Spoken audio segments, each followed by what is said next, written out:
everyone, we're back out in the shop today. I'm going to be doing some leather work. I've got a new Tandy leather stamp that I picked up. It's a pattern stamp, and I was feeling particularly motivated after my last set of sheaths. I tried some different patterns, a basket weave pattern and some other things, and I really liked how those turned out, so I picked up another stamp. I'll put a link to that particular item in the video description. It's not sponsored by Tandy, it's not an affiliate link, just in case you like this pattern and you want to go pick it up and try it yourself. I'll put that in the video description. So let's get to making a sheath for the 7-inch bowie knife. If you want to see how that was forged or how the handle was created, you can check out those previous videos. Today we're going to be making a sheath for it.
Here's a little shop tip for you.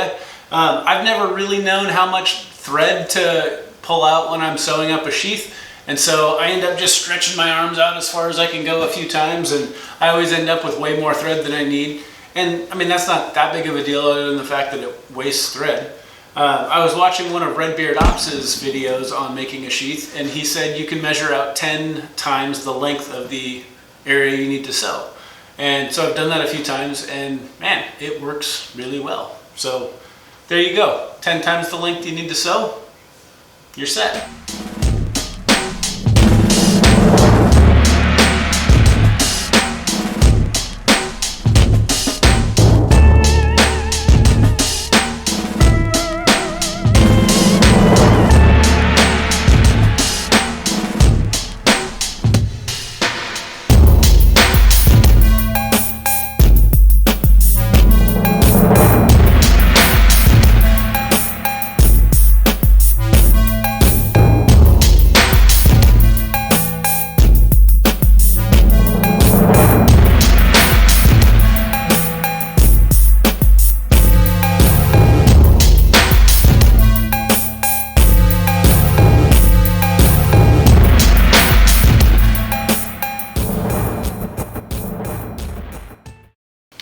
All right, so after construction of the sheath, you saw me wrap the knife in saran wrap and then stick it inside the sheath.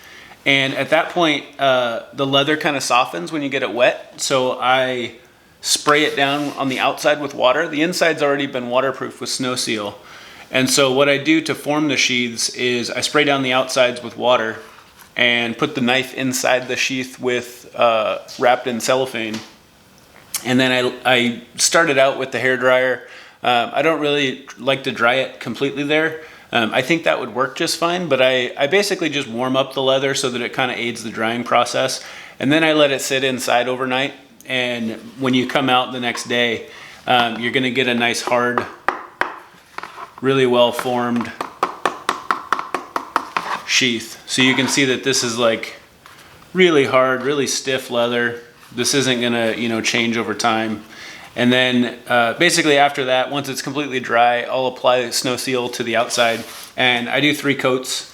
So I basically just warm up the sheath with a hairdryer, apply the oil, buff off any excess, and repeat that process 3 times. And so this is the final look you get. I think this stamp pattern turned out really cool. It's got a really good 3D effect.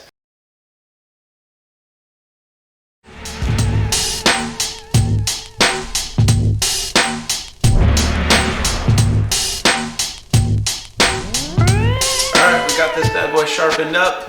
What's a knife video without some cut tests?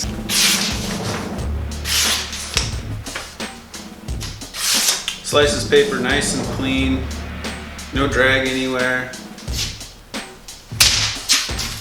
Whew.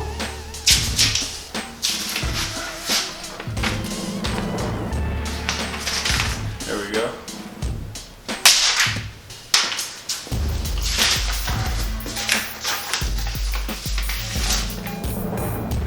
All right, so this is one of those thicker paper towel roll, like the blue shop paper towel. So we'll see if we can get through this in a slice.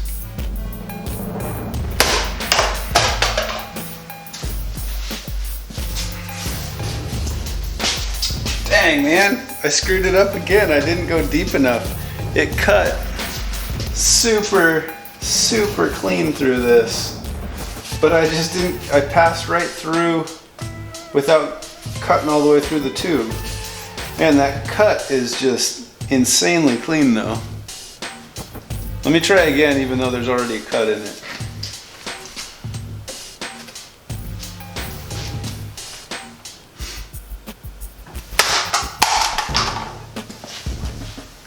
Whew, man, that is pretty. Here's the other cut, the first cut.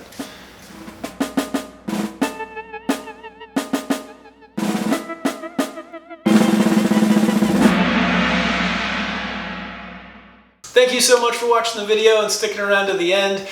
In my next video, I'm going to be making an 8-inch chef's knife and 2 smaller knives. One will be a personal steak knife and the other will be a paring knife. So I hope to see you around for that build. If you want a knife made, you can reach out on my website, davidmoonforge.com, or you can send me a direct message on Instagram at davidmoonforge. Thanks for watching. Hopefully I'll see you in the next build.